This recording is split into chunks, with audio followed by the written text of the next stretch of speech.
May I also request Mr. Pranav Mehta to come over? Mr. Pranav Mehta.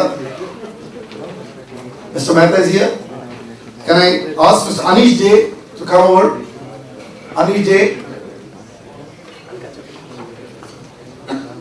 Anish J of Marketos. Mr. Anish J is here. May I request Mr. Sanjay Nagrare? Sorry, Mr. J.K. Mehta. Mr. J.K. Mehta of World Energy Council. Mr. Chandan Guha.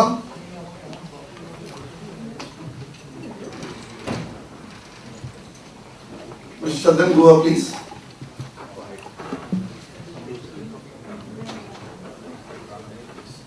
K. Srikumar. K. Srikumar, Director, Golden Star Enterprises and Alpha Systems, Bangalore. Mr. Hetal Mehta of the Southern Gujarat Chamber of Commerce. And Mr. Manpreet Singh from KPMG. Mr. Manpreet Singh, please. Is Manish J in? I just saw him, but I can't see him here. Mr. Anish J. So I think we have these speakers, and may I now hand it over to Mr. P.S. Murthy to conduct this session. Before that, we have a memento for our speakers. May I request Mr. Murthy to give this away? The first memento goes to Mr. K. Srikumar.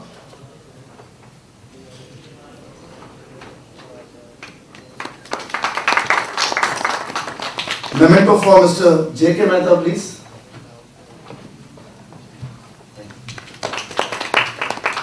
May I get the memento for Mr. Chandan Guha.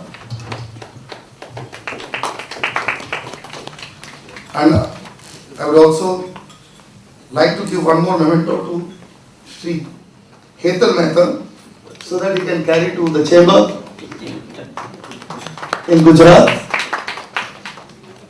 Now may I ask our friends to start the session, and I leave it to them. Thank you. Oh, okay. Okay, Mr. Manpreet. I'm sorry. Must apologize. Thank you, Manpreet. So I leave this session off to Mr. Murthy and Mr. Mehta to handle it further.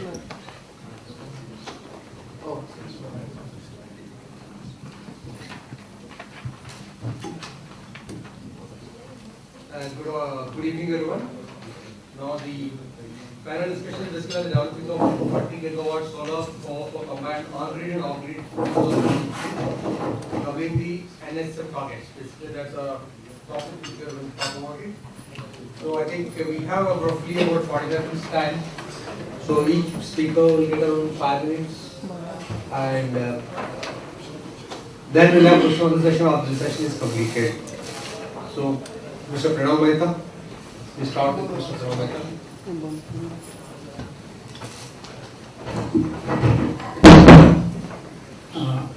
I think some of these aspects were very well covered in the previous session. However, I would like to highlight some of the things which are otherwise not being stressed for importance. One, of course, is the R&D that we have talked about.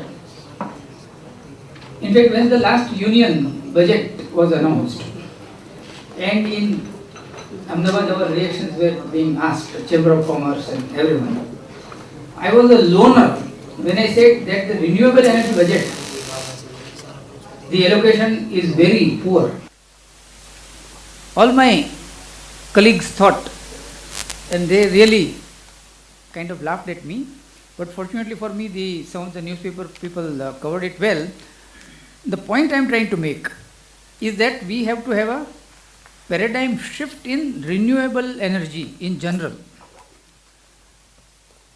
And specifically for solar, where Mr. Sharma has also very interestingly interacted that we need to really saying this is fine, that 40% is achievable, so and so is achieved, but for us to achieve that. That is why this R&D is very much required, and as Mr. Anil Razdan had said, that a massive R&D budget has to be allocated. More importantly, who will handle this budget?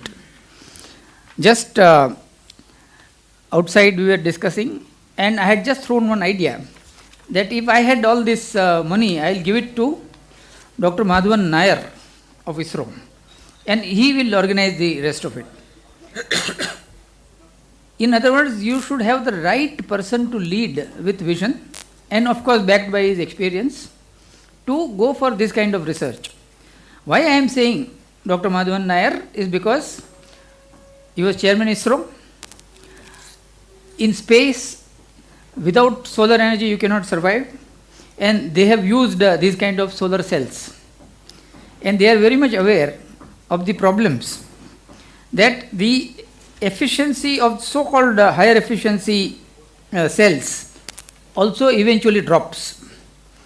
So what to do, how to increase the life and things like that, he is totally aware. In other words, I would stress R&D as number one if we are going to achieve this goal. And that R&D also not lasting for 10 years, 15 years. We have to give some kind of target and allow them all kinds of freedom to interact with anybody in the world.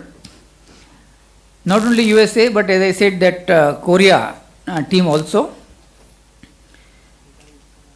So that carbon nanotube, for instance. So we have to think really how best we can do it, and we have experts available on carbon nanotube as well. So we have to make use of them. It is not only IIT Bombay, it is also Indian Institute of Science, Bangalore, IIT Delhi, and many others who can really play a role.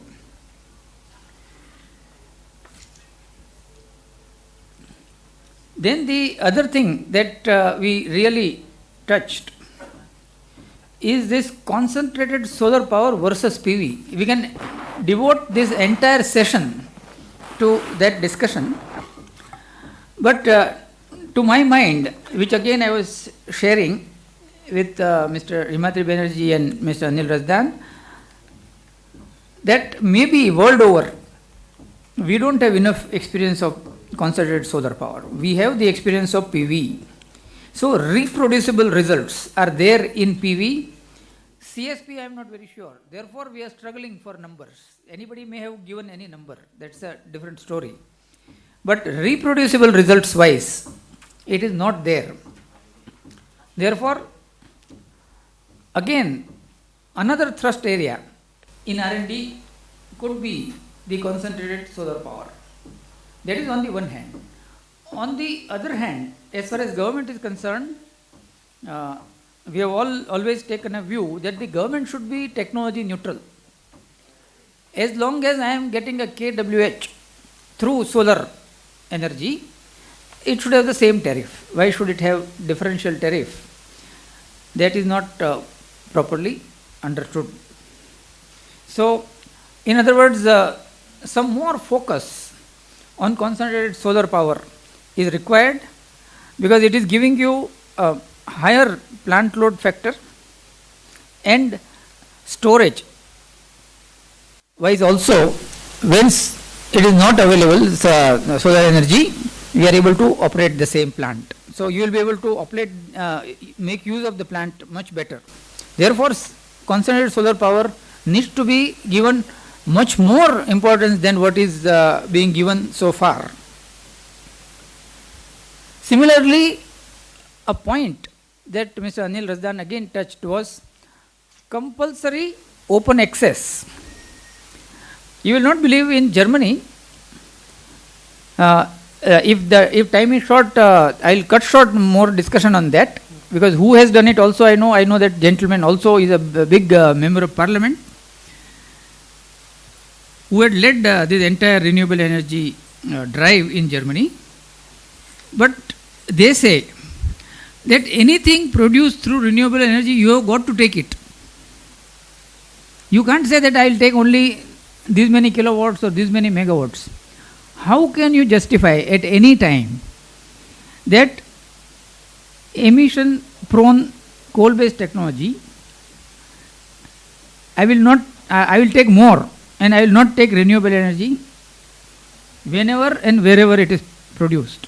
So that is the kind of emphasis we need to have on renewable energy.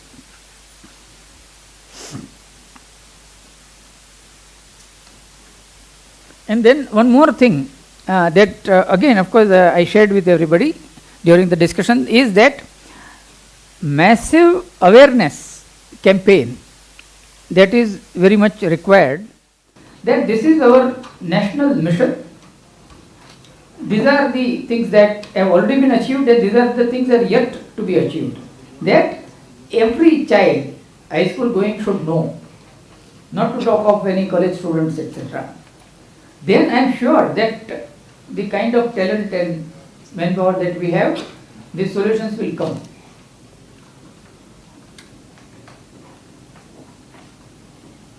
So that Sarva Shiksha Abhiyan also already covered. So I think with this much introduction, we can go further. Thank you, Mr. Pranab Mehta. Can I request Mr. Kesri? Good evening, everybody.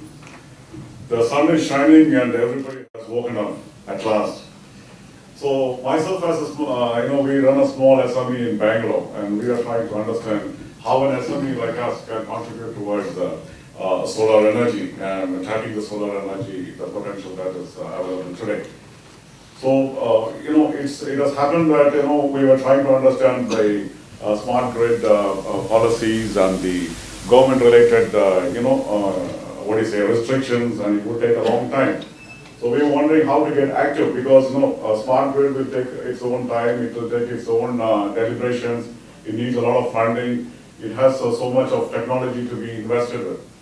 So we were thinking how to involve ourselves into contributing towards solar energy as a mass awareness program. And to do that, we came out with a novel idea that, we engage the real estate groups, big builders, like you have in the south, a Confluent group of builders, and they are something like 1,000 crore group having offices in Singapore, in Dubai, in Bangalore, in Cochin, and other places. So we have been advanced stage of design with them as to implement, say, maybe a complex which is about 100 flats with something like about 200 kilowatt generation capacity using panels. And this is what we are working on and looking at absorbing some technology from India or abroad and trying to implement this. So we don't depend upon, at the moment, waiting for the grid, smart grid to happen. Let us not wait so long. Let us start bringing the movement with the people.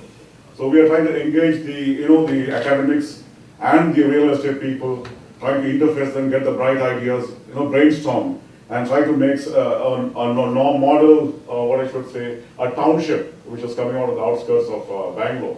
We considered other things like, having a micro turbine with, solar hybrid, but, you need wind speed of 75 miles per hour, 75 miles per hour, to have it successfully done. So we decided maybe the solar panels would be the most ideal type of thing for Bangalore area. And we are working at an advanced stage of design, and it appears that, we would be able to successfully implement it if you have high efficiency solar cells. And this is an area where we are slightly stuck up with, because cost factors do go up. But then we are trying to work out the balance economics and trying to implement such a thing. And if such a thing is successfully done, I think this becomes a role model for the big builders who have money and to regenerate the real estate sector, which has had a major slump during the recession. And this is one area we thought, we don't have to depend upon policies and other things. We get going and also bring about a mass consciousness among people that yes, solar is the in thing, because generation next is going to suffer. We have ozone layers, coming in the big hole in the ozone layer. We have global warming. We have genetic mutation. And I think it's quite a serious situation that we need to address on a war footing. So we have to wake up and start contributing whatever little we can, rather than just deliberating it and leaving it at that. It's not just implementation, it's making things happen. So as an SME company in Bangalore, we were just wondering how to get into this field and contribute our little bit as our task into the major project of solar energy. And this is what we have done, and possibly we are likely to bring about a conclave of major real estate builders along with Professor Iyer. It also happens that I'm also part of the media activity in South, and bring about these major builders together on one platform and try to implement an effective technology. And that's exactly where possibly countries like Canada and the academics in India could participate and come across with something which is unique and novel. We have had a mindset that we should borrow or buy technology from outside. I think we should change that mindset and start developing our own indigenous technology. And this is, I believe that this would definitely begin to pave the way for the mass to understand and say, yes, solar energy is in thing. And so policies of the governments would automatically modulate itself to bring about, facilitate the growth of solar in a faster way, because there is no time and time is running out. This is a simple thing that Good evening, ladies and gentlemen. I am from the World Energy Council, and when I look at solar energy, and when you see in World Energy Council, any initiative, any program, we test it on the 4 A's of availability, accessibility, acceptability, and now recently accountability. Now I find that solar energy stands the acid test on all the 4 A's. When I talk of availability, now be it grid connected or off grid, it can address the problem of 2 billion people who are deprived of energy. And off grid, on grid it can give sustainable. Then it's available, and we talk of availability, we know it has 200 to 300 sunny days, around 3,000 hours of sunlight, around 5,000 trillion kilowatt potential. So that's the availability of sunlight. Only you have to catch it, train it, and use it. So that's available. Accessibility, solar is one technology which can go to far-flung areas in the remote, does not need to depend on the transmission connectivity. Yes, that's an added advantage, but yes, if it's not there, it can meet the requirement. Today, 57% of the country's rural area does not have access to commercial energy. Solar can provide the solution. If I talk of acceptability on the climate norms, well, everybody is talking of it. I didn't elaborate further. It's the most climate friendly technology, so we use it. And accountability on the national to the people, I think again it says it. So solar energy is definitely the solution for a sustainable future, which WC has been advocating. Now coming to the issue today, we have talked of this National Solar Mission. As we all know, this is in the 3 phases. Phase 1 spanning up to 2013, we have expecting a grid connected power, solar power to be around 1,000 megawatt. Then phase 2, this is the learning curve. We are having experimenting with technology, experimenting with the policy. It's a learning curve. I can understand that. Phase 2, up to 2017, we want to add additional 3,000 megawatt as per the plan. And this is where my question is there. Having learnt it, I think we need to go on a fast track. Once we know that we should learn in the first 2-3 years, learn the technology, learn the policy.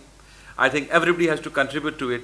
But having done that, we should ramp up the capacity addition in the second phase and take off in the third phase between 2017 to 2022. Then only this target is achievable. When I talk of 20,000 megawatts or 40,000 megawatts, sometime at forum people ask, is it a reality or a pipe dream? I reply that fortunate are people who dream dreams and work to make the dreams come true. It is a dream, but I think we all have to work to make this dream come true in a very systematic, methodical and a structured approach. Now, how can we do about it? I have some points on this thing. First of all, very important if you have to achieve this target is integrated planning. Integrated, there should be synergy between the center, the state, the project developers, project proponents and the people. There should be integrated planning in the selection of site, availability of resources, selection of technology. We come to statutory clearances. There's a lot of confusion availing. And what's required, what's not required, and how to go about it. I think here is where the government and the policy can come to support for quick decision making and quick statutory clearances and guidelines to ensure timely execution. Then we have to make the infrastructure available. If we want the projects to come, we have to identify the sites and have the basic infrastructure in place. So when the developer comes there, he is available, basic connectivity of the road, connectivity of the availability, and he should know the problem. It should not happen, he should stumble upon surprises once the project takes off and then gets stumbles halfway through. So we need to have, in a nutshell, there has to be good governance. Good governance is the mantra for meeting this thing. Then coming to the technology. Now, we understand that we are now in the learning curve. But in this stage, it's very important that we should do intense R&D on future technology, breakthrough technology on the horizon, and look at collaborative research rather than every organization taking his own, traveling the same path together. When I move across the organizations, I mean, as from WC, I meet people from NTPC, Power Grid, BHEL, IOC, ONGC. Everybody has an R&D cell, and they're traveling the same distance together, not in collaboration.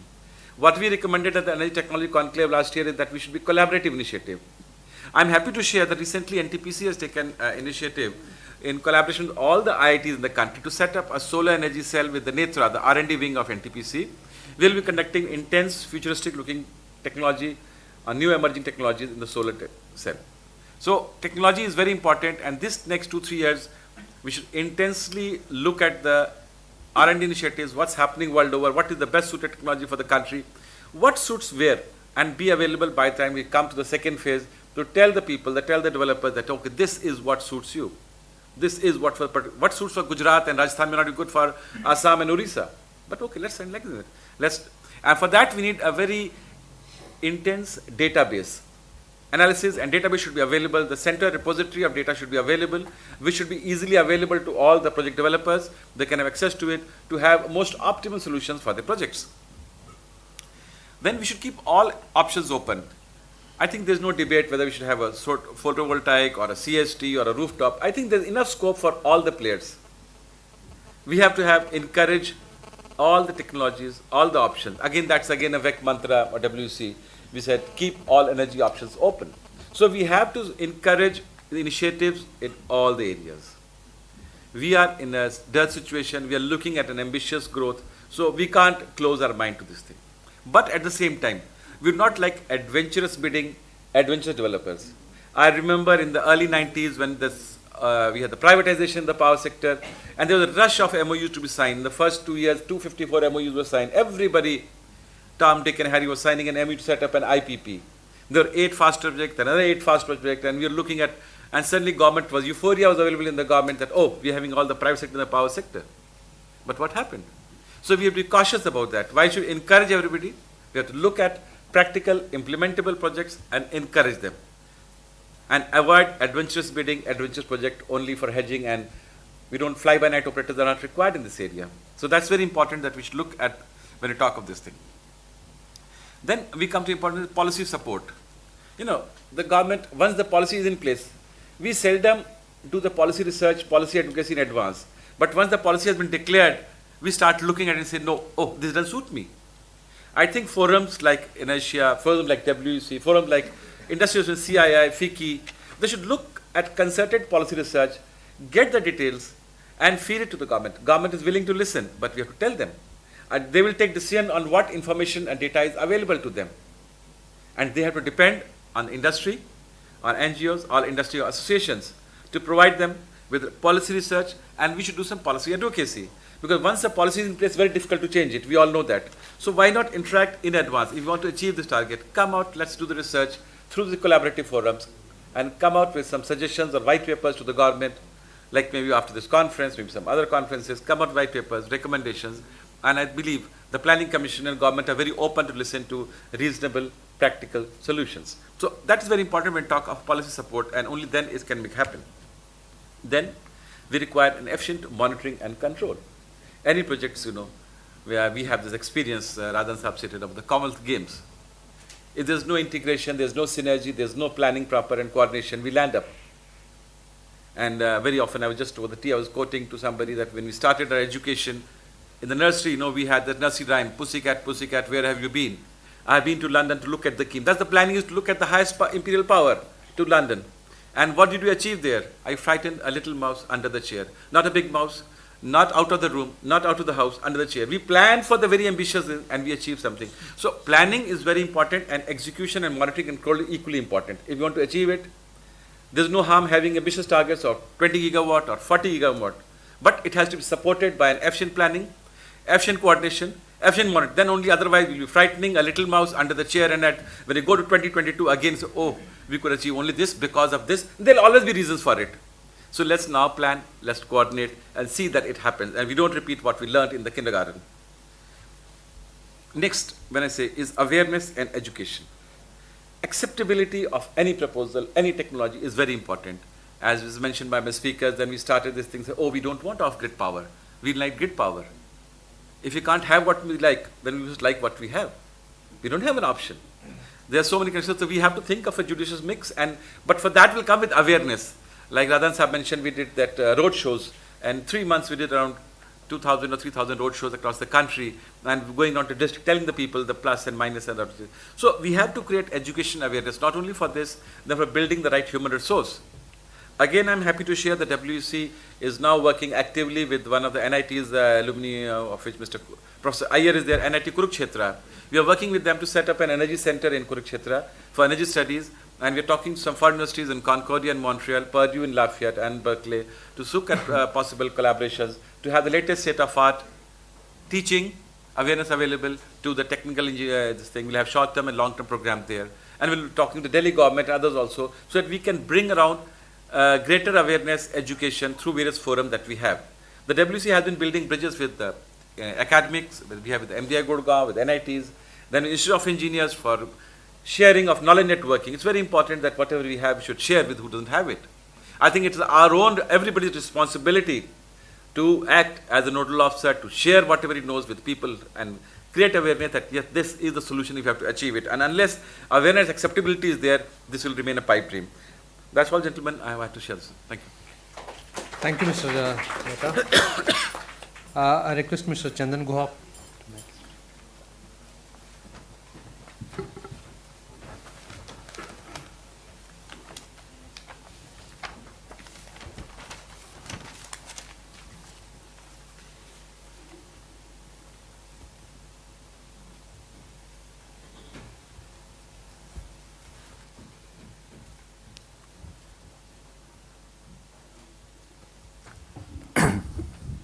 Mr. Chairman, ladies and gentlemen, a Bengali talk has to begin with football, and the World Cup just finished. We have brought a ball near the goal post due to some excellent midfield play by Ministries of Power and Renewable Energy. And we are here to debate, shall we have 2 goals or 4 goals in the match? We can have both. If we can score 2 goals, 4 goals is a distinct possibility. And if we cannot score 2 goals, 4 goals cannot happen. So there are a few plays, there are a few roadblocks that we need to debate in a bit more detail if we are to really dream of 40 gigawatt and make it happen. And we have in the room someone who has been there, done that when it came to power reforms. We started off with Orissa model, course corrected, concentrated on the distribution reforms first. And today we have seen that these reforms have succeeded beyond our imagination. So with all compliments to Dr. Razdan, if we look at generation, transmission, distribution, as the power flows this way, the cash always flows the other way. And as cash flows the other way, we start with customers. We have talked in detail today about policies. We have talked in detail today about market-driven ecosystems. Probably we have not talked so much about customers. In UK, for example, if we can make every house zero emission up to the house value of £500,000, we don't have to pay stamp duty. There are solar cards being created in the United States which are encouraging consumers or customers to use solar power. So it's not just Ministry of Power and Ministry of Renewable Energy. This is the first Prime Minister's mission. This has been inaugurated by the Prime Minister himself. There is Home Ministry who has to come into this to say how he is incentivizing the customers. There is Finance Ministry who needs to come into this to say, and I have a chart on how important debt and equity are going to play in this. Can this be a priority lending sector from day one? So, first and foremost, the fundamental from a developer's perspective is power produced must be bought and power bought must be paid. If these two mantras happen, everything else is going to happen. We have seen that projects implemented, the chart is on the upswing. The system costs, and enough debate has happened today that system costs are coming down, are going to come down in future as well. And we have seen that policies are in line by and large with industry maturity. There have been some debatable issues here and there, but in power and in solar power we have seen the regulators more often than not are correct. So it all depends on how technology matures over the next 2 years. While we have heard mention of cadmium telluride, there is galvanium arsenic which is coming up at 38% for CPV. So how the technology matures, commercializes is going to play a part. Costs are coming down. Very interestingly, we have talked a lot about R&D. I guess there is the need to leave the R's to the IIT Mumbai's and IISC's and leave the D's to the industries in general and combine the R&D together. No IIT Mumbai project alone or no BHEL development alone, but one educational institute with one industrial expertise clubbed together for these developments. Then we can probably get a holistic view if there is an academia partnership with the industry. Appropriate GBI structures, we have seen some of that. Flexibility in technology to the developer, we've heard that enough. But priority lending, some of the repayment to cash flows, some of the promotee approaches to risk mitigation from the debt side would be very, very interesting. I would strongly urge the regulators to take the finance ministry and some leading banks in this discussion. All said and done, some of the PPAs, I'm very sorry to say that, but most banks are still hesitant in touching. And if debt doesn't happen, this project is not going to take place. And execution. Execution is key. How each project is going to be executed. And that's where, probably except one or two projects, we have not seen much of success in what has happened so far. So Mr. Mehta talked about the 4 A's: availability, accountability, reliability. I think the first and foremost need of the hour to grow the solar business is credibility. The solar business today has, as it is maturing, still does not have the credibility. We talked about a level playing field. One thing which is really well done by the regulators has been they have stuck to their policies. It's not, put in a policy and then put the reset button, wait for 5 seconds. So to that extent, I think they have done a pretty good job. But can the RPO process have more teeth in it? Can it be mandated?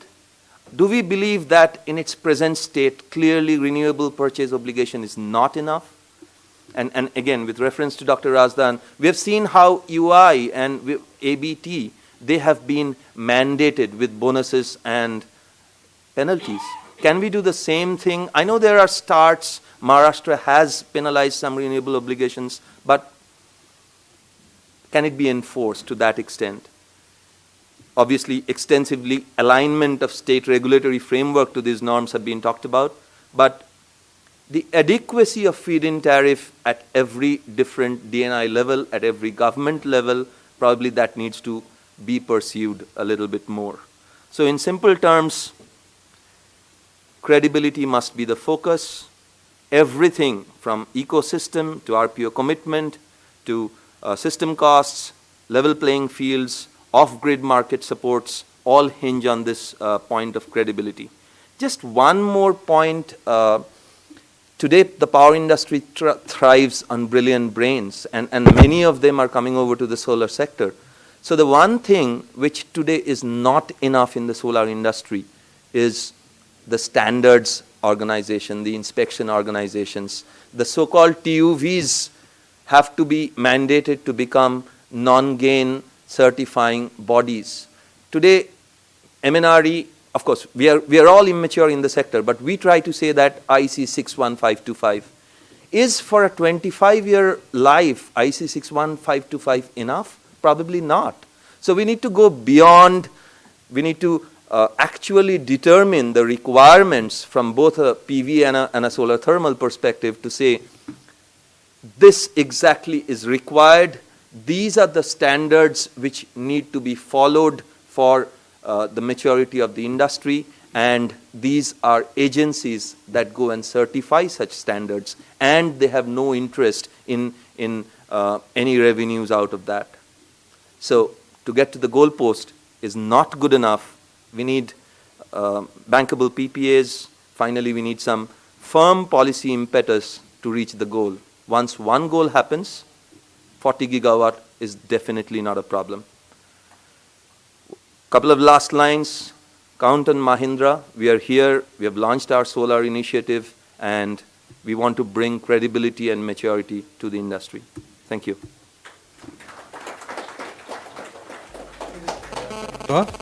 Mr. Manpreet Singh.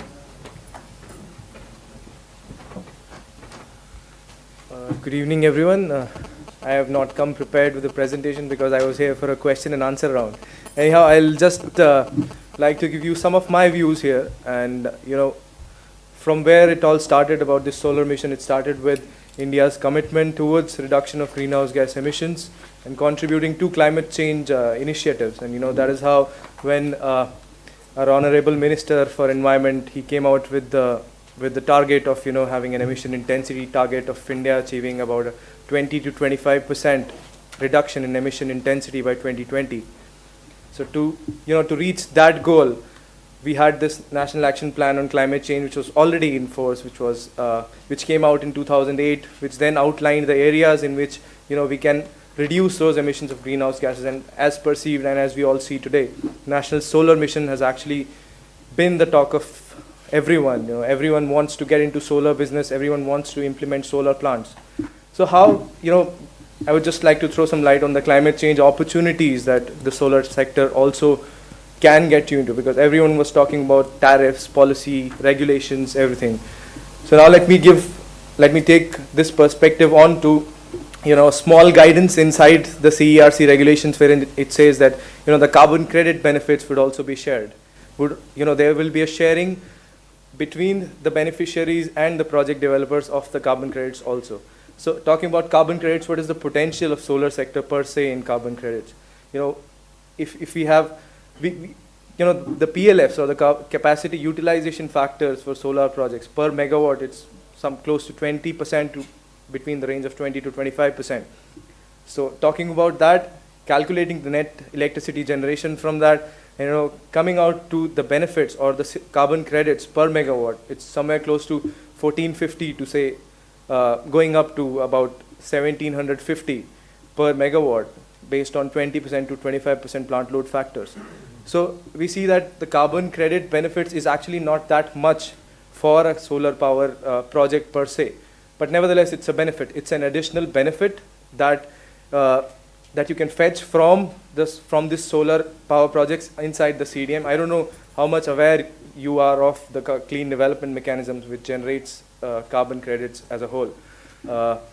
Just briefly to tell you that CDM or clean development mechanism is a flexibility mechanism which was given by the Kyoto Protocol to these developed countries who were given the targets to reduce their emissions beyond a particular target. That was a 5.2% target, or the goal, which was to be achieved by the first commitment period, and which is nowhere near, I guess, right now. But nevertheless, CDM was a flexibility mechanism which was an interaction between the developed and a developing country. All other mechanisms were among the developed countries. This only mechanism which was between developed and a developing country, wherein a developed country invests in a particular clean energy project in a developing country and takes out all the emission reduction benefits that are coming from that project, and in turns, ensures that that particular project leads to sustainable development in the host country in which the project is situated. So the solar project, as I said, per se, it has a lower potential for generating carbon credits, but nevertheless, it's an additional revenue which is available. I fail to understand why we are having preferential tariffs for solar which are different from other renewable energy projects. But we are having the same sharing of benefits, of carbon benefits between the solar developers as well, which I think needs a little more deliberation in the sense that you already have smaller percentage of carbon credits from on a per megawatt basis from a solar project, and that too you'll have to share second year onwards with the distribution companies or with the the state utilities. So here there is a point of thought here again that you are sharing whatever little income additional income you are getting with the utilities. So here the concept of CDM was that you provide benefit or you provide additional revenues to the projects which are not viable on their own. That is, your project should have been viable only with the CDM revenues when they come into consideration. So although it has never happened for any of the project because the carbon credit per se, the price of carbon has not been that much to actually impart financial viability to projects based on only the carbon credits. But nevertheless, it has it has proved to be a very good source of additional income for many of the projects in India. India being the second largest in terms of having the number of projects right after China. We've seen a lot of people earning a lot of additional revenues. Companies which are now having carbon credits as their main business also we've seen in India. So talking from that perspective, this little benefits that is also available to solar power developers, which should also be given some impetus in the sense that there should not be sharing of carbon credit benefits between the project developers and the utilities, so that project developers at least have those additional revenues in place, which then finally give them some additional returns. So talking from that perspective, letting you all ponder over that, what could be done, because we have different tariff. If we are talking about even in the REC schemes, we have different benchmarks for solar, and we've separated solar and non-solar RECs. So why not separate the sharing of benefits also from between the solar developers and the other RE developers? So this is like just a thought you guys can all ponder over, and we can maybe have something like that in the future coming from the regulators based on the project developers pushing on this, and taking perspective from the project developers itself. It's because it's a benefit that a project developer should ensure, because it's at the end of the day, the Kyoto Protocol or UNFCCC, is giving benefits to project developers. And at the end of the day, when we are saying that the carbon credit benefits are imparting viability to projects or making these projects viable, so the total amount of carbon credit should be available with the project developers so that they can ensure an additional income if the tariffs are lower or if the returns are finally lower because of the higher investment costs. So that is all I think I have to say here. Thank you all. Mr. Hital Mehta. Good evening. Friends, the topic is 40 gigawatt solar power. And since morning, learned speaker, I think everybody is agreed it is possible. The positive part is initiated by government. It is a national solar mission. Again, country like India, 315 days solar light is available, sun is available, land is available. If we can make some policies mandatory, it is possible. We discuss some negative part or maybe constraint at present, the cost, labor. Sir told HRD. Positive part, he talked about carbon credits. So one thing at this juncture we can conclude is 40 gigawatt is possible. At this juncture, Professor Iyer asked me to be here, but I am the only person who is not from this field. I am from Southern Gujarat Chamber of Commerce and Industry, and we are associated with Inertia and Falcon Media since 2007. And our job is, in that case, we are working as a catalyst between government and industrialist. So what my idea is here, I think the day before yesterday meeting we were having at a chamber, Mayank is there, he is the chairman of energy committee, he is the right person to speak on this. And we were discussing with our members of the business. He says, you are going in solar conference? Yes. They say, can we come? Yes. But it was a too short notice. So what they say is, you just see the proper, if some kind of proper business is available in this solar, we want to invest somewhere around 150 crores. If it is there, we are ready to invest. So there our roles comes in the picture. Being a chamber, if somebody wants to come to our region and if they find some difficulties, we are there to help you. You can come to us, and that's what I can say on this platform. Thank you. Thank you, Mr. Thakkar. Well, there is a quick summary of what has been talked about if you go through it. What we are talking about, the massive awareness of national mission is the one thing which is required, and technology neutral is required by the government, which Mr. Pranamata is very particular on that, and concentrated power experience is less. There is one point which I think needs to be noted, which is very important. That means this technology maturity will take much longer time than what we are going to expect it to be successful in India, that means. And Mr. Srikumar talked about something very interesting, something is like a decentralized energy. He is talking to the builders to make complexes utilizing the solar, which we are talking in the morning. That's a very good initiative, and I think that should be very interesting initiative. Mr. J.K. Mehta has talked about 4 years, which is very interesting, and point to be noted is 57% rural has no accessibility to the power. That's a major point where solar definitely can play a very vital role, and the tendency of R&D collaboration between industry and between the universities. That's very important point which has been highlighted, and I think that's very, very important aspect today is needed. Industry and the institutes need to coordinate very well on these aspects.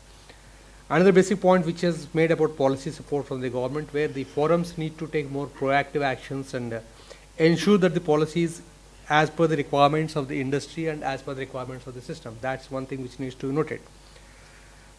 Of course, as you clearly pointed out, the planning and the execution of projects is very important. In any, whether it is the thermal, nuclear or hydro or a solar plant, planning takes a vital role. Unfortunately, we are always lagging in terms of addition of power in terms of targets to actual achievements. So that's a very important point which has been raised by him. Mr. Chandran Gau's presentation talks about policy in line with the industrial maturity is required, and the technology maturity and commercialization, I feel costs are coming down on this basis. And one thing important is the credibility, which is talked about credibility and quality standards, which needs to be also looked into very seriously.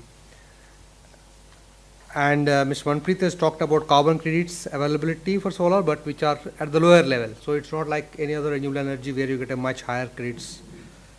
Mr. Harlameta has summarized the investments potential available from Gujarat for the potential industrial people.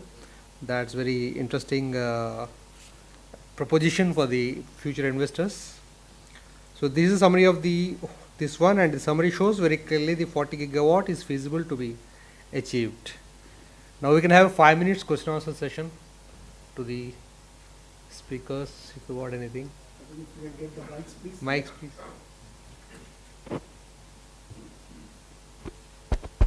Mr. Rajan.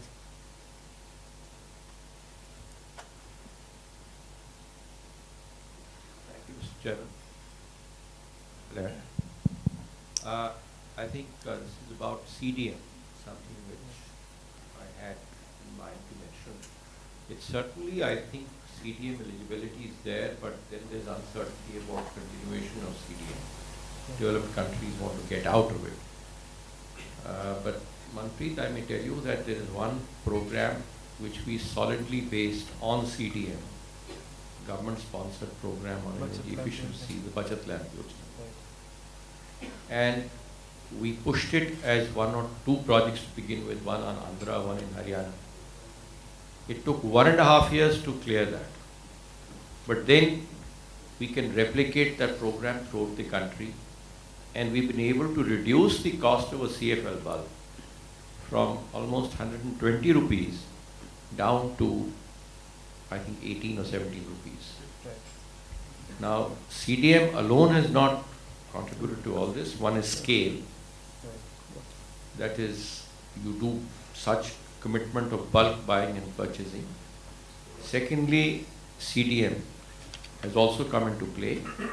And there we cleverly use the Bureau of Energy Efficiency not as a participator in the program, but as a referee to go and verify the emission reductions. We didn't want them to become an interested player, but we need some referee like this. And I think IREDA or MNRE can fill that role. CDM is available. We should utilize the climate change argument to insist that CDM should continue and solar becomes a very strong candidate. But I do not think we can transfer the benefits of solar into hydro or hydro into solar. Interchangeability or inter-transfer of the benefits obtained from one project is not permitted to the other as far as I can make out. We'll have to have standalone, and I think CDM is something that we need to ultimately pursue. But it will take a little time. But we must, I think, have it and insist that the developed countries do not do away with the CDM mechanism as it is today. They're wanting to get out of this game. That security obligation must continue till they reduce their own emissions. Sir, may I add something on to this CDM, because that is my subject, and I am helping a few companies go in for CDM and also trade later on. Number one is that apart from MNRE or IREDA or anyone, there are at least half a dozen or more consultancy and otherwise companies available who can help anyone who wants to go in for CDM benefits, number one. Number two, that beyond 2012, by normal expectation, there will be something or the other, if not in the Kyoto Protocol format, like VER or the way we have gone for CER, some kind of emission reduction certificate, etc., tradable will be available, which can be useful to the solar projects. Now, something in defense of the regulators and the PPAs being signed, where the sharing of carbon credit is involved with the utility with whom we have signed the PPA. I think the regulators have been quite fair in saying, it is the Gujarat regulator, I have a tariff order copy also, and it is based on CRC, that in the first year you take 100% benefit. Second year onwards, 5% is something that you share, and that 5% every year keeps on adding at the rate 5% till it becomes equal, 50%, 50%. Meaning thereby that in this, both of you have participated equally. That is how we are achieving 50-50. Even then, you are allowed 95, 90, 85, all the years. In short, after I am trying to say, yes, carbon credit is available. Number two, the impact of carbon credit is not sizable as far as the viability is concerned, although it is a very attractive figure. Number three, that regulators have been fairly have been very fair on this. If anybody has any other point of view, I will be very glad to hear. Sure. I have only one doubt which is now lurking in my mind, and that is, I think there is a restriction on CDM in the sense that it should not be mandatory by law to follow that particular procedure. Now, if in the renewable purchase option, the regulator has by law said you have to purchase so much, you get eliminated. If by law, if you read it as such that the country has mandated that you will do 20,000 megawatt by 2022, I do not know if it comes under category of law or not. But the regulators thing will certainly come under category of law. So, to give credit to Professor Iyer, I think the 40 minus 20 will be eligible. Sir, I would, I'll just clarify you here. Although that is actually a condition that, you know, if something is mandated, as a project activity is mandated by law, you cannot consider that for CDM. However, you know, for giving impetus to certain policies or programs, there is something called a programmatic approach, which has also been followed by your Bachat Lamp Yojana. So under that approach, you can register a particular policy or a program as a one POA, and under which you can, you know, keep on adding those activities. So a policy or a program is eligible to claim CDM benefits like that. Secondly, coming on to renewable purchase obligations, you know, although utility is obligated there to purchase from renewable energy sources, however, a project developer is not obligated to generate renewable power.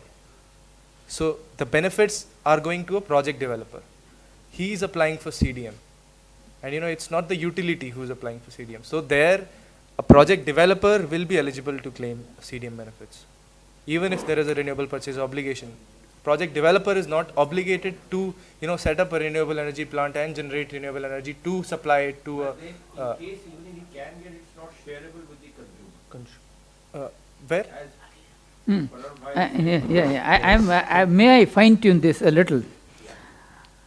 Kyoto Protocol CDM benefit is for the consumer, the person who is using solar energy. Neither the utility is using nor the generator is using. So then there is a way out. I am coming. First let us understand the fundamentals. Then we can come to. However, you can always say that out of all the benefits, 10 paisa is the benefit I have given to the consumer. Then the developer can have all the carbon credits. The reason being, he has invested, he has taken all the risk. And my proposition is that there is a risk taken by the utility also, and that utility is not necessarily always government. That utility can be a private sector also. For instance, Torrent will buy or whoever else will buy. Meaning thereby there is a joint risk taken by the utility and the developer, and in that also maybe the developer has taken a higher risk. That is how the regulator feels that you should have 100% in the first year, 95% in the second year, and gradually reducing and making it equal. Nowhere they have said that your share will become zero. Your share will never be less than 50%. I would sure, please. Let him not come below 50. Let him keep it 100%. But the tariff that he has given, right, it can progressively keep coming down. Sure. That's what I was coming into. He It's can actually take all the CDM No, into that is there. That is there. For From a instance, out of the regulator 25 perspective. years, out of the 25 years, for the first 10 years, you are signing for, let us say in Gujarat, 15 rupees. And for the balance, I think from 12th year onwards, it is 5 rupees. So Meaning thereby the tariff has come down. Because they expect by that time, the solar energy after 12 years will be affordable and it will be in the range of 5 to 7. So basically from a regulator perspective, I would say why they want CDM sharing is not because of that, but because of the preferential tariff that they are giving into those projects. Yes. So that is why they probably want a sharing of those benefits, because Yeah, they say that, you know, we are already giving a preferential tariff to you. Exactly. So why would you get additional benefit? And if at all you're getting some additional benefits, Force him to share the tariff. right, right. Technically, You cannot force them to share those benefits. In fact, coming on to your first comment on the continuance of CDM, if you see it from the UNFCCC perspective, and the UN perspective, whatever the talks that were going on in Copenhagen or whatever is being negotiated now as well, UNFCCC is very clear that they are not going in for a new climate regime. What they are talking about is a supplement to the Kyoto Protocol. What they are talking about is the second commitment period of the Kyoto Protocol. They are not trying to kill the Kyoto Protocol. However, some media people or some lobbyists or some bigger countries like US who are talking about a new climate regime, whereas UN, all these negotiations, COPs, whatever they are trying to say is they are trying to talk about the second commitment period and the new targets, or the new climate regime that they are talking about is the new targets that these developed countries should take to reduce those emissions of greenhouse gases. So they're not talking about the killing of the Kyoto Protocol or killing of the CDM. But of course, CDM has come into the news because of some non-additional projects getting registered, critics having those points that those projects not leading to sustainable development actually on the ground have also been registered. So to bring down or to improve that process, there was, I don't know if any one of you is aware, there was actually a public comments from the CDM executive board for the public to comment on the improvement of CDM. So when we are talking about things that are coming from UN, on which they are talking to people, they are taking public comments on improvement of CDM. We are not talking about killing a mechanism. And CDM has been a successful mechanism, a market-based mechanism which has incentivized some people in some way to actually consider that benefit and go in for investments. However, as it was perceived that the carbon price would be some 100 USD in case there was a market in US as well. But nevertheless, since there was no market from US, the carbon prices actually were very low. However, the mechanism itself was, when it was negotiated at that time in 1997, it was perceived that it would actually lead to viability of certain projects with that considerable amount of revenue in place. However, since that has not happened, that mechanism is actually not able to achieve what it was supposed to do. So that refurbishment of CDM is taking place, and we are quite hopeful that if something like that, some improvement would be there post 2012. However, there will not be a killing of the mechanism, because it's the only compliance mechanism that is in place. However, we also have, as he rightly said, voluntary mechanisms now there, in which there are people buying mostly from the US or the countries who don't have any commitments. They're not compliance buyers. They are voluntary buyers for offsetting their own emissions.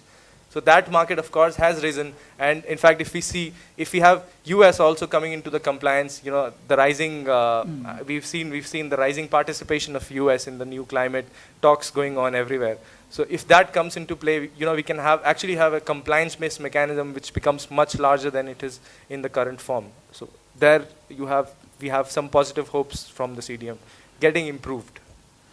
I don't want to confuse the issue further, but to share a very important information with regard to CDM. The latest meeting of the CDM Executive Board has decided that before taking the investment decision or placing the purchase order, you must inform the country in which you are.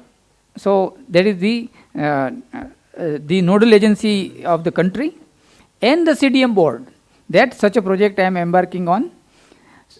Therefore, I believe that by 2012, many of these investment decisions would have been taken for the current thing that we are talking about. And they would have to inform if they want to have CDM benefits. Whoever is putting up the project should bear this in mind. Okay. Thank you very much. And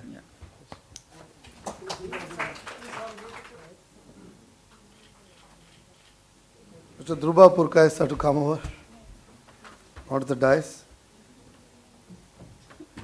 Popli Saab has just gone out, so I'm waiting for him. Mr. Shubhamoy Ray, Managing Director of FINACL.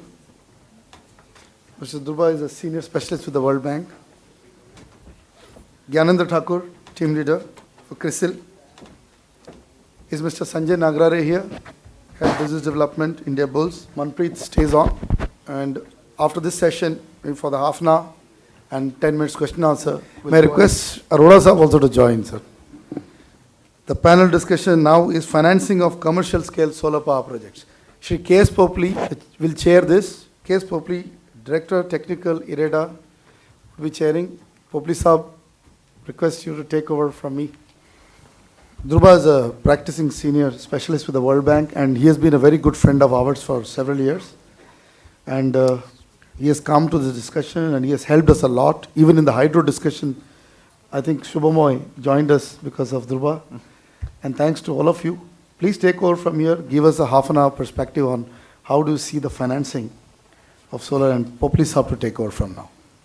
And before that, may I request the mementos to come because we may not have time in the end. May I ask Popli Saab to give away these mementos? First to Mr. Dhruva Purkayastha. Please give a big hand. The next memento goes to Mr. Rahul Sankhe. Please give a big hand. Memento for Mr. Gyanendra Thakur.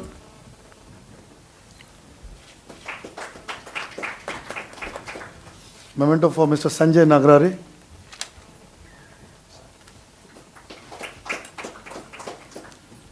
I think anybody left? Manpreet has got a memento.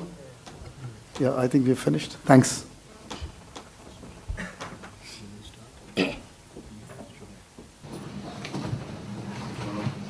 Thank you, Professor Iyer, and thank you for inviting me here. I think I'll not take too much time on this, but just to start off the discussion on the section on financing. While today afternoon's discussions focused on a number of issues which concern government action, policy in terms of scale, in terms of technology, in terms of what benefits should go to the developers, what government action should be. Basically, I would like to redirect the discussion to two levels here. When we look at financing, I heard Mr. Chandan say the issue of if there is no debt, then we will not have a program going. Again, there were issues of project level bankability. Now let me, before I kind of turn this to my co-participants at this table, let me just put in perspective as to when we look at financing, they are basically a way to look at two levels. One is, which I'll take up later, one is at the project level bankability issue. The question is, it's quite unfortunate that today in this table there are no commercial bankers. While I come from the World Bank, which is definitely not a commercial banker, in any case, it just lends to the sovereign. And that's not, essentially, I'm coming here not from a World Bank perspective. It's basically from my experience earlier in the sector and in financing and advisory. But coming back to the point of project level bankability, would the commercial bankers be looking at evaluating these as project finance? Individual project finance projects, is there long-term finance available at the right price to support it? I heard issues of priority lending. One of the presenters here has referred to priority lending. Can this be made into a priority lending? What is priority lending? What does it do? Priority lending as of now in India is basically priority for certain sectors, and that too basically does not set any interest rates which are free. They're basically saying that this much of your credit should flow to the sector. Are there dedicated financial institutions with large balance sheet to support this amount? So the core issue comes down to saying how would these projects, when they approach a lender, whether it is banks or financial institutions, how are they going to evaluate the risks and how are they going to price the risks? These are the two questions for discussion on the table. One. The second level at which we look at financing is the issue of saying what is the macro fiscal sustainability. I would just draw your attention to two issues here. One, when we are all looking at a solar mission, National Solar Mission, Jawaharlal Nehru Solar Mission, there is a scheme which is coming out which is saying that certain amount of subsidy would be given because the tariffs, one can get into these arguments whether these tariffs are correct, whether the capital cost is correct, the operating cost is correct, whether the regulator has estimated it correctly, how much solar intensity or how much radiation is required, are those standards adequate or not? But as of now, if one were to look at, even for 1,000 megawatt, reaching 1,000 megawatt in solar, if it were to be available, what is the macro number of subsidy that is flowing into for the private sector to develop and operate these projects and earn an adequate return on capital? Is there a macro estimation to it? Has anybody looked at macro fiscal sustainability? If the government, whichever way it is coming from, I heard somebody say that if it is produced, if there is a market, if there is a paying consumer, everything is fine. So the paying consumer comes, paying consumer is the utility. Ultimately, how much of these costs are we going to be able to transfer? And in that event, there was a discussion. I leave this at this point with two issues and turn this around to Mr. Arora for Astonfield, saying that he's been investing in projects. There's an issue of debt, there's an issue of equity. There's an issue of equity coming in, not only from the developers. So if you could kind of take over from here and look at bankability of individual projects. Thank you, Dhruva. See, you have touched the issues of the policy, but as a lender, they also want to know more on the technology, provenness of technology, experience of technology deployed in the country. For the same financer, when he is financing a project in Germany, he is comfortable. But when he is talking about India, his queries are much more. Now, the queries lead to the policy, they'll also lead to the PPA, bankability of PPA, then the credibility or financial payments security mechanism from the states, because they also see what is the financial health of the states or the buyer. Then also the voltage levels, because we understand, they also understand, when it is 33 kV, when the power is short, they just cut off the 33. So when you're not having a grid and the solar power, the sun is not going to wait for you. So during that time, if no money is paid, how are you going to get the returns over the period? Then the kind of system integrator or EPC you choose, the technology you choose, what is their experience, how is going to install, and then comes the issues which is always for a foreign manufacturer or a foreign contractor or a foreign lender is the timelines. In India, if it is 6 months, you need to add another 6 months. I'm trying to be a little conservative. So 6 months, but it can be even more. So then they ask you for reinsurance. That increases the cost. Then comes the barriers, what is in the minds of the lenders. I'll be very clear on this. They do understand on the capacity utilization factor. They understand the issues related with the voltage level. They also understand the life of equipment. But for a coal-based power plant or a hydro, the DSCR, what they want is 1.2. For solar, they want 1.5. Why?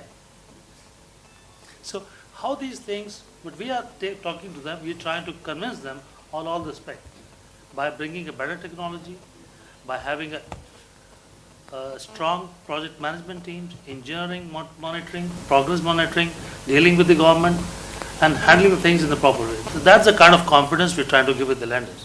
So to cut down all these barriers, the risk distribution between the developer and the EPC, risk distribution between the developer and the power purchaser, and how we bring the security mechanism. So it is not that developer has to do everything. The government has to step in to make the project viable, bankable. Until as they give that kind of thing, whether we call 20,000 megawatt or we call 40,000 megawatt, until as that is done, but I fully agree with the earlier speakers who had said, if that is not there, mission is not there. Yes. We don't want only vision. Vision can be 6 by 6 or 20 by 20. Mr. Arora, could you kind of talk a bit on the dedicated financing for solar facilities? Well, I mean, the first 90 megawatt that is going to come up, I think there are not many major issues in them. Right. Okay. Except that the grid availability will be an issue, and we are wondering how to address that. Maybe we will have a dedicated line to 33 kV substation or whatever. That is the only issue, because viability issue is well settled in that. And then we will be looking for performance guarantee for the project developers and take a call. The PPA for NVVN project is also almost ready. We had many rounds of discussion. There were few issues which have been sorted out. And I think bankability of PPA, whatever, for NVVN projects will not be an issue. So I would like to hear what other barriers you think will be there in financing for the first phase. Shubham, can you just take it up from project level, both equity and debt at the project level, please? You see,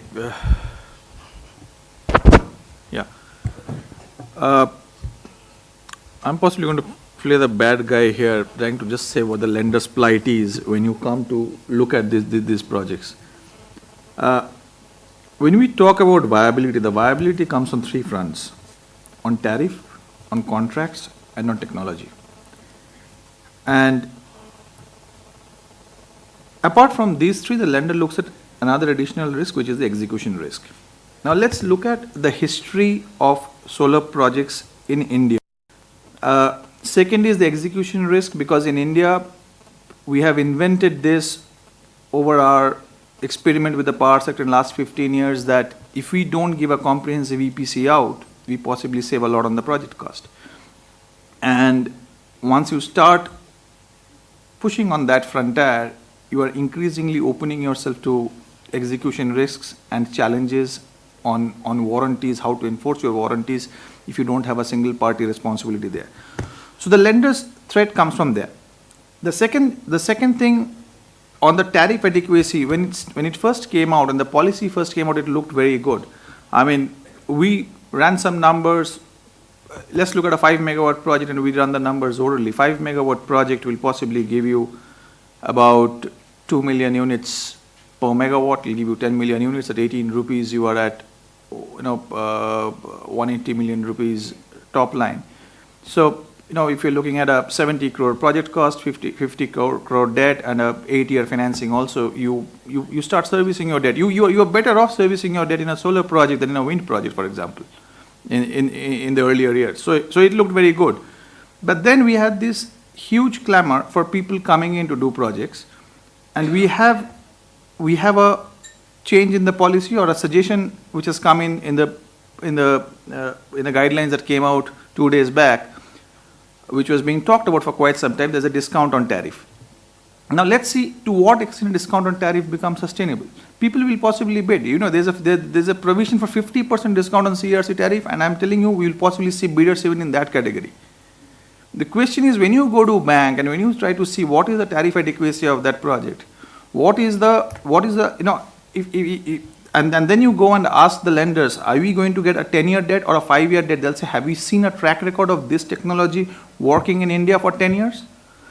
The third issue for the lenders here is, again, an element in the policy which says equipment has to be sourced indigenously. Who has made equipment in India which has lasted in a project for 10 years? So these are I'm not saying these are risks which are unsurmountable, but I'm saying these are the primary risks which affect a lender when he starts to look at, and that's where he starts pushing the DSCR up, saying I need a better debt service coverage to ensure that my risks are covered. Can I add on to this? The solar policy does not ask for whole of the equipment to be sourced in India. It is only modules in the first year and cells in the second year. Balance of equipment can be imported. Number one.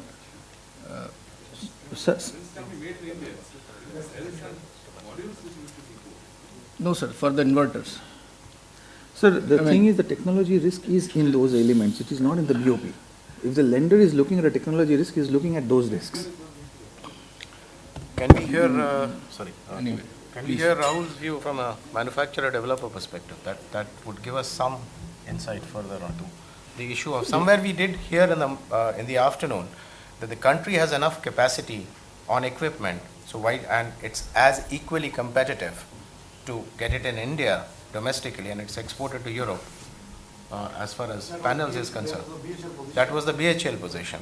So the question is one on that, and two is how does a manufacturer developer look at financing at both levels, Rahul, both at balance sheet level and maybe at a project level, if you want. Sure. Just to give you a quick context, we are, so my name is listed under MEMC, which is our parent company, but the Solar Energy Services division is Sun Edison. We have a 120 megawatt portfolio already built and operating across the world, primarily in North America and Europe. And this year we'll be building up close to 250 megawatts globally. So India is a key market for us. You know, we were quite excited when we started off, when the mission was announced. But it is, you know, with the way the policy has evolved, I think the enthusiasm has dialed down a little bit. Some of the concerns, and I'll comment specifically on the technology risk before coming to the overall points. The comment that is made about indigenous manufacturing capacity is that it does exist, but the kind of capacity that you would expect for large-scale commercial solar plants, which is typically 230 watt peak and above modules, not many players in India have experience with that. That's one. Second is that you know, these are mostly recent capacities, right? Exactly. Especially for the larger modules for the last 2-3 years. And our experience, you know, since we have so much capacity and so much money at stake globally, we tend to follow a very rigorous process for evaluating module suppliers. And personally, you know, we are still to develop the comfort, you know, with Indian suppliers. I'm not saying that, you know, they don't have the capacity and the capability. I'm sure, you know, some of them definitely have the capacity and they'll get there. And eventually, you know, their modules will be proven. But there is a question mark, and, you know, that question mark is something that impacts, you know, lenders and leads them to ask, you know, for higher DSCRs, for example. So that is a specific point on technology. Overall, coming back to the points that they were making, I would just, you know, classify these as the risks that a lender looks at. There is there's a PPA risk, some of the key elements of bankability that need to be there. There's a performance risk, there's the execution risk, and there's a technology risk, right? Now on the PPA side, for us, what we have seen is we've been talking to both multilateral and international lenders as well as domestic lenders. There is a big difference in positions amongst the two. I mean, generally there is obviously a cautionary approach. The international lenders are much more skeptical, I would say, because the quality of the PPA leaves much to be desired. At least the one that, you know, we have seen so far, and I hear that NVVN is working on it and making some improvements to that. But solar is very different, you know. So we hear this refrain that, you know, wind is working and wind has. Wind PPAs are there. Why can't we just adopt the same approach or a similar PPA? It doesn't really work that way because solar technology is very rapidly evolving.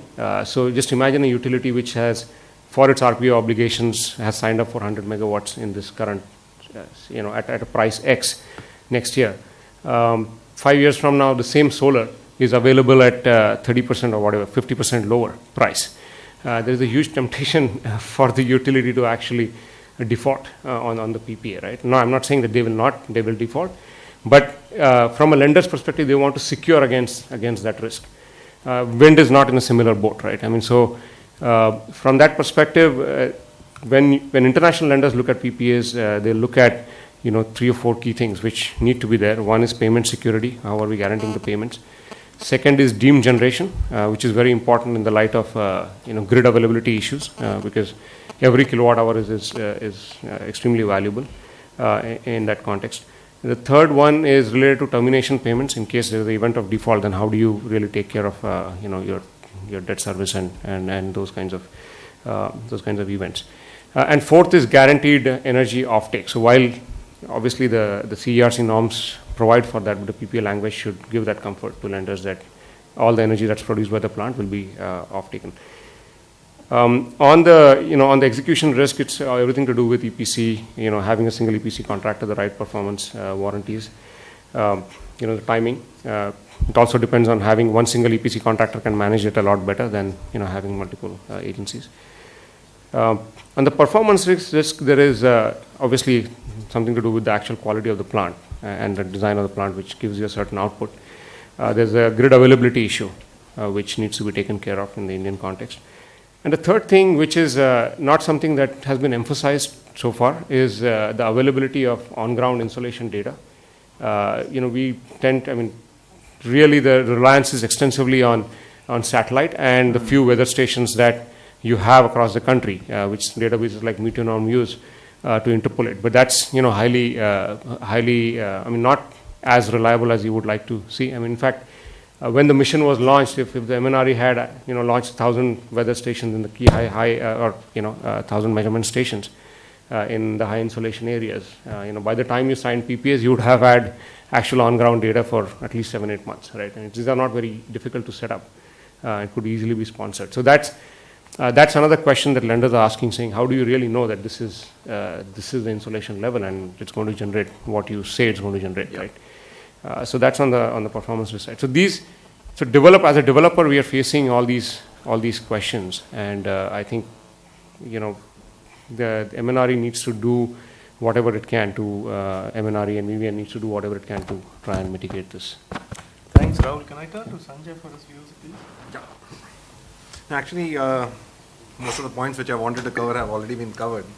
But there's one point which I would like to make is that, if you look at the lenders, the financing community in India especially, we feel that they lack the knowledge, the understanding of solar economics. We are hoping that, in the first phase, since the quantum is pretty small, so you're talking about some 1,000 megawatts, which will be equivalent to, let's say, in terms of investments, that's around 3,000 megawatts of conventional power. So it's not much. So hopefully in that they'll get that experience as how do solar economics that really work. Like as was pointed out, like how would the plant run? What kind of operation and maintenance costs are involved? Like what kind of PLFs are going to be achieved? There would be some understanding of the parameters that will come through. And obviously, we also need to look at pan-India data, which is available to lenders as well as developers. So there's a better understanding of projects. So I don't see any financing issues as far as first phase is concerned. I'm sure IREDA is there, they would be hand-holding most of the financial institutions, or they might finance it themselves also. I don't know how it will work. But going forward, the lending community, they need to understand the solar economics. That's one thing. And as far as the bankability of the other aspects, I think the payment security mechanism and all, that's a big issue. As was rightly pointed out, in case the technology changes, there's a very high there's a high temptation to basically quit the PPA and go for a smaller, a lower tariff PPA. So I think the PSM has to be very strong as far as these projects are concerned. It has to be something even stronger than case 1 and case 2 PSM which is in place. So that is something which we need to work on. And I think rest of the things have already been covered, so I'll just let it be here. Gyanendra, can you just look at a bit, all discussions are focusing on more on the project level. There was a lot of talk of government action in terms of a lot of financing support from government, dedicated lending. Anything on the financial side, financing commercial solar power, which is a missing part from the government? And Manpreet, if you could also do that. Yeah, I think first of all, I would just like to categorize these issues into two parts, and that too from two perspectives, which is equity perspective, that is equity investors perspective, and lenders perspective.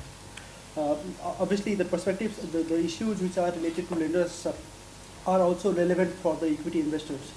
So if you look at the equity investors' perspective, I think obviously the one thing the equity investors would look at is how quickly they can ramp up their portfolio and how quickly they are able to develop the entire growth plan. So there I think common issues which have already been discussed in the previous panels are like land acquisitions, land related issues, and then evacuation related issues. I mean, we might have land, but evacuation may not be in place for these small solar power projects. Because as far as, though it may be very capital intensive and huge project in terms of project cost, but in terms of megawatt, it may be very small, and therefore your accuracy may not be in place. So these are typical issues with the equity investors' perspective. While we look at this lender's perspective, I think most of the things again have been discussed. One thing which is very contradictory is in terms of technology, which is on one hand we say that there will be cost reduction in terms of technology, and also it is a very capital cost intensive compared to any other technologies. So here the contradiction is in terms of lending. Now on one hand there is a reduction in the capital cost which will lead to decrease in the tariff over the period of time. On the other hand, we don't have a secured PPA which have been discussed. We have seen most of the renewable energy PPAs, those are like, that doesn't have any obligations on the part of the off-taker or the procurer. So we have not seen any top termination obligations, no, off-take guarantee, and that's merely minimum off-take, feed-in tariff, but they can always choose to terminate that. On the other, and the second issue was the repayment. See, unlike conventional power projects, wherein you have capital cost recovery for 10 years and then you have O&M escalating. So therefore you have a levelized tariff, you can maintain that levelization. But here, since it is more of a capital intensive rather than O&M cost being very small, your tariffs in the first 10 years is huge. So therefore, again, that is a bigger issue because you don't have a proven technology. Lenders are not getting comfort on this period, and they are trying to squeeze that tenor to lower and lower. On the other hand, you are trying to you would like to have a maximum repayment period in order to have a smooth tariff. So these are a couple of issues which needs to be discussed, and I think the mitigants. how do we do that? So we should, definitely, and there are ways and means. For example, UMPPs. We had very robust documents, and how it was done was, and there was proper stakeholder consultations, and you had robust and standardization of the documents. So that's what need to happen here again, because I tried and speak to a couple of lenders. They're not even aware of these documents, and they're not even aware of these issues. They're just afraid of a couple of issues like technology-related risks. There are no proven technologies for, at least repayment period, for example, 15 years. If at all you are proposing for 15 years of repayment period.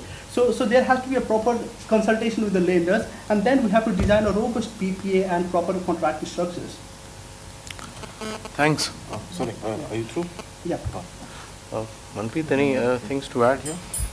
Sure, I think we've had a lot of information now from all the speakers wherein they're talking about technology, perspective from the lenders. So I think in carbon financing also, if I would like to bring the perspective of the lenders, we've seen that in many of these renewable energy projects, or for any projects for that matter, lenders have not been considering carbon finance into their cash flows, so which is a matter of concern, which has been raised by various forums wherein we are trying to say that we are saying that carbon credits or CDM revenues are a probable source of income and should be considered as additional benefits in the cash flows. However, bankers, we've seen that due to the uncertainty, now more so because of the fate of CDM, which is unclear, uncertain to everyone, the bankers, I think, would not be considering this kind of a cash flow in their analysis. However, we've seen that in the policy that has come out, the guidelines that have come out recently, 2 days back,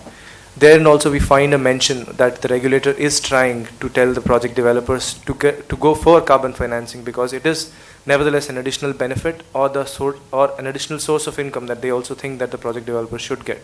And to support this, I think in the guideline document itself, it's written that there will be a nodal agency which will be carrying out, which will be taking the initiative of developing this scheme as a programmatic scheme or a POA or a program of activity approach, wherein all the project activities which will come under this Jawaharlal Nehru scheme would actually be eligible to propose their CDM project activities, or what we call as CPAs, under that umbrella POA, which would be managed by a particular entity, a nodal entity which has not been named as of now, but nevertheless it has a mention there that there will be a nodal agency which would be a managing entity of the program of activity which would be considered in the future for this particular scheme.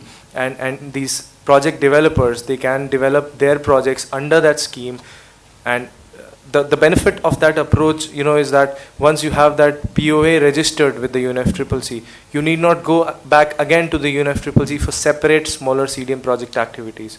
Those project activities can then be validated by the DOE itself and can be registered in that one umbrella POA. So that is the benefit of a POA approach.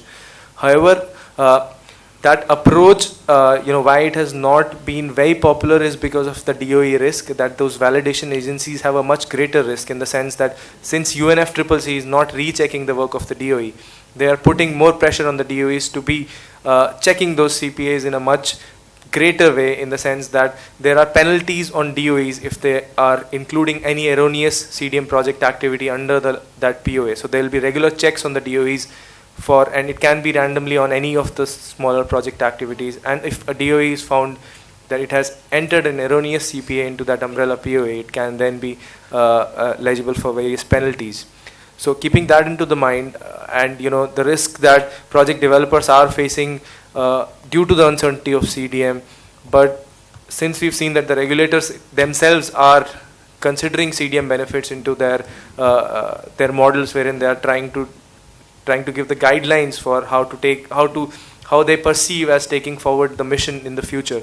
So I think that's a very good approach. However, we see that if there is more certainty in the CDM in the next COP that is planned in December, we will actually be seeing this scheme as developing as a very good carbon finance scheme. As the result of the Bachat Lamp Yojana has already been told by Mr.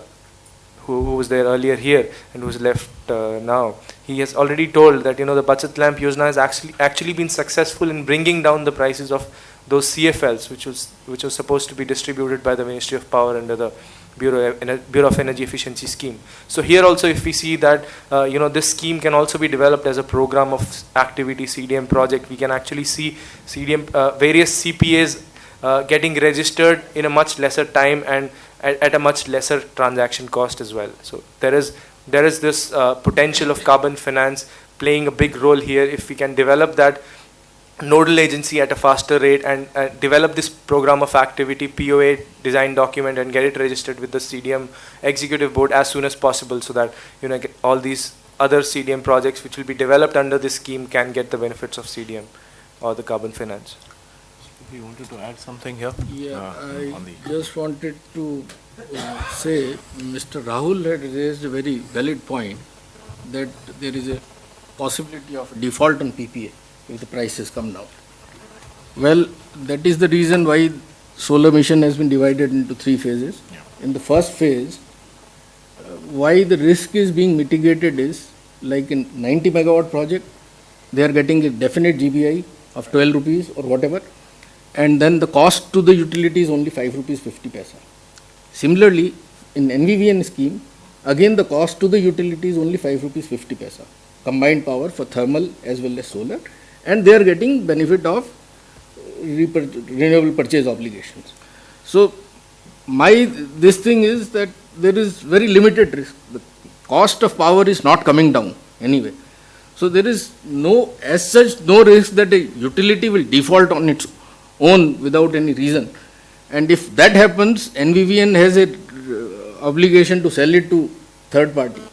So that would not be a major risk, and there are penalties imposed in the PPA already sufficient penalties are imposed if there is a default in PPA by the utility. So that concern is there, and this will be addressed in the next phase when these things will not be available, or how we move forward in the next phase, that will be seen. Plus, NVVN has track record also. Excellent. Yeah, that is also there. But in any case, they have an escape. They can sell it to third party. They can enter into a power sale agreement with any other utility. Why did you only include NVVN? Are you going to include other traders also? No, because unallocated power from NTPC was to be given, and NVVN was the organization. So you can have one nodal agency. They had identified NVVN. So I don't see any major issues as far as capability of financial institution to fund solar projects. In their or the size and strength. Right. And by that time, I am sure we will have enough experience to go forward. So with that note, I want to leave you. Only one small concern was the bunching of the financial closure which NVVN causes, because everything is so template driven today on a 90-day, 30-day, 60-day cycle, and I wanted to do financial closure from there. You may see all the projects going to the market for raising debt around the same time, and that may possibly, if the lender starts cherry picking there, you would find a lot of projects will suffer there. That could be an issue, definitely. I mean, because the number of projects that will be there will be 90 projects here, which will be smaller, maybe the banks might also fund them. But there also the projects will be only, say, 30 projects? 115. 150, so maximum 30 projects. So it should not be, we are talking about. We have 6 months time to achieve financial closure. I think it's 8:30. Shall we? It will be tough. One more. Any questions or? Yeah, sure. Yeah, you see, I'm sure each bank is now having a solar strategy that is looking. Yes, you're right. Yes. Yeah. The solar project typically, most of the debt would happen in the 8th or 9th month of the project cycle and so on and so forth. So what's the lender community's view on a sculpting of the debt? Or are you normally comfortable with that? Staggering of the repayments. No, on peaking of the drawdowns. Peaking of the drawdowns. That should be possible. I mean, any views? On fiscal side, yes, that's not a problem. It's just a question of, I think availability of credit will not be a problem, liquidity will not be a problem. Problem will be lenders start playing one project against the other, start cherry picking on them. That's where the problem would be. And you would see some projects will eventually get delayed because possibly every lender is following, is chasing or is reviewing the top 10 or top 20 projects. And so that's the only thing that can happen. Liquidity will not be an issue. I'm not sure I understand this because, the moment we are saying all modules have to be local, it's like saying all local manufacturers will raise price. That kind of a cherry picking in the lender community also will definitely be extremely difficult from a developer's perspective. No, I know the cherry picking will, when I say cherry picking, I'm talking more about the lender's comfort with the particular project and the developer. It's not on price. It's the intangibles where you say developer background, developer execution capability, the technology issues, on those issues. So you don't mean cost of capital necessarily goes up? No. If there are no questions, I'll kind of wind this up session. Thank you very much. May I request a memento for Mr. Shubhamoy Ray, whom we missed out, and I must apologize for that miss. May I request Mr. K.S. Popley to hand this over to Mr. Ray. I would also like to give a memento to our team and may I have the professor in charge to come over from the NIT Hamirpur to receive this memento. I have two mementos, one for Mr. Bhatt and one for you. May I request Mr. Popley to hand over these two mementos for the NIT people who have come here from Hamirpur, Himachal. I also would like to give a memento to my friend Prakash Rao, who's come all the way up from Symbiosis. He must carry a memento. May I also request another memento to be presented to Mr. Mayank. I'm once again thankful to all of you for participating and supporting us today. Thanks once again, everybody. And sorry for any misses, nothing intentional. No, that's okay.